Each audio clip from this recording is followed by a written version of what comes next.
The ranking member of the subcommittee, Jasmine Crockett. Thank you so much, Mr. Chairman. And I first just want to begin with a news alert. Guess what? Joe Biden is not the president anymore. So maybe we can move on. Maybe we can move into the present, because it seems like we are living in the past. And listen, these are not the good old days, you know, like you used to sit around and your grandparents would talk to you about what used to happen. What we need to be talking about is how we are going to legislate, because I think that some of my colleagues have confused what our jobs are. And I get that we're sitting in judiciary. And so it may seem as if we are here to be litigators, but we are here to be legislators, which means that we are supposed to be writing laws, not trying to have our own trials and determine whether or not something is true or not, or whatever the case is, or who should be sued, who shouldn't be sued. All I know is that a great American hero, a good senator out of New Jersey, said something to the effect yesterday as he was shattering the record for holding the floor, a record that had been held by another racist in this country. As he shattered that, he said something about the fact that this should not be about left versus right. It should be about right versus wrong. And I am going to tell you that I want us to focus on right versus wrong. The reason that we are struggling right now in this country as it relates to people not trusting agencies, honestly, a lot of it is because of elected leaders. Let me tell you, one of the things that the chairman and I actually agree upon, we don't agree on a lot, is that we both know that there has been a sharp incline as it relates to threats upon our lives. Regardless of what side of the aisle you sit on, we both know and agree that as sitting members of Congress, we both are enduring more death threats than anybody should in this country. And I believe that it is because of the divisive rhetoric, and it is because of the selective enforcement of things. And so when we have, and I'm gonna be clear, because I had remarks and I'm going a whole other way.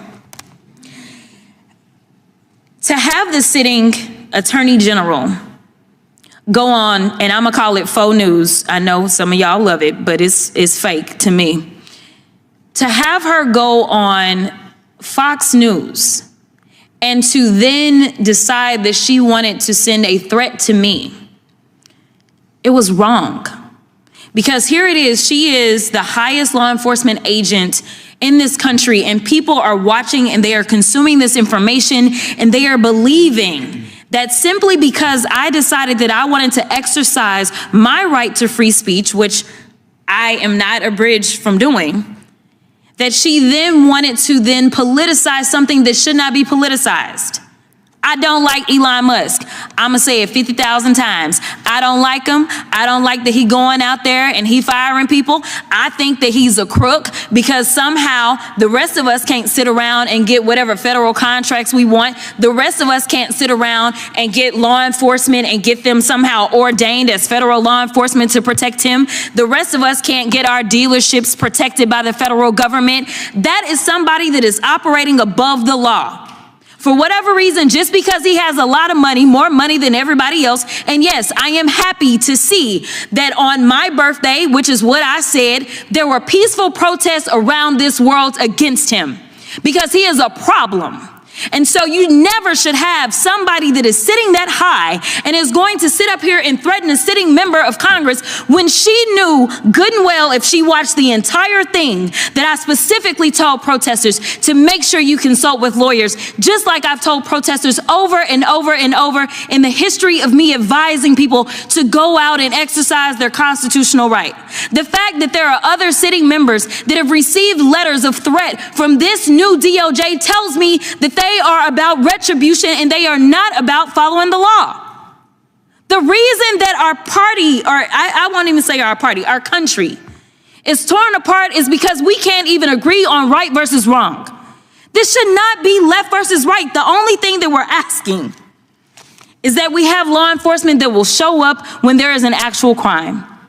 If somebody calls and says, hey, I need you to investigate this cyber crime, or I need you to investigate this child pornography, or I need you to investigate this robbery, then we want somebody to show up, and we don't want them to look at us and act as if just because I'm black or because I'm woman, that I am not worthy of having that case investigated, because we have an administration that is continuously railing against diversity, equity, and inclusion, or we don't need people that show up that feel like diversity should not be valued. That is why we should have somebody that may show up and looks like me. The final thing that I'll say, because you've been gracious, is this.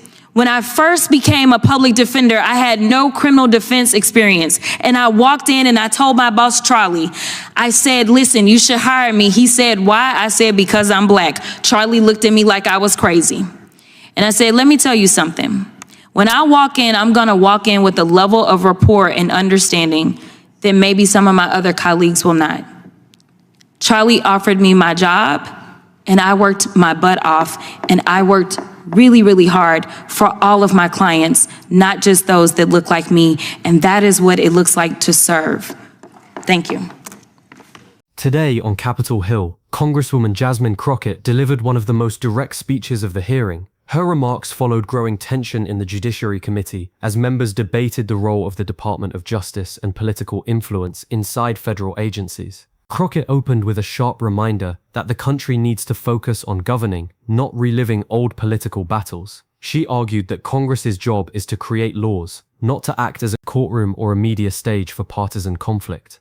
She then criticized the current Attorney General, saying that public comments made on national television were inappropriate and appeared to target her personally. Crockett framed those remarks as an example of selective enforcement and political retribution that, in her view, erodes public trust in federal institutions. Turning to business and accountability, she mentioned Elon Musk, accusing him of receiving unfair government protection and operating beyond the reach of ordinary regulation. She connected that issue to broader concerns about corporate power and unequal treatment under the law. Throughout her statement, Crockett repeated that the real divide in the country is not left versus right, but right versus wrong. She emphasized that threats, discrimination, and political retaliation contribute to declining faith in democracy and law enforcement. Crockett closed with a personal story about her early career as a public defender. She said her experience showed why diversity within public service matters and how shared understanding can improve justice for everyone. In summary, her message was a call for accountability, fairness, and a renewed focus on the legislative work Congress was elected to do. You're watching Revolve Files, bringing clarity to the stories shaping American policy.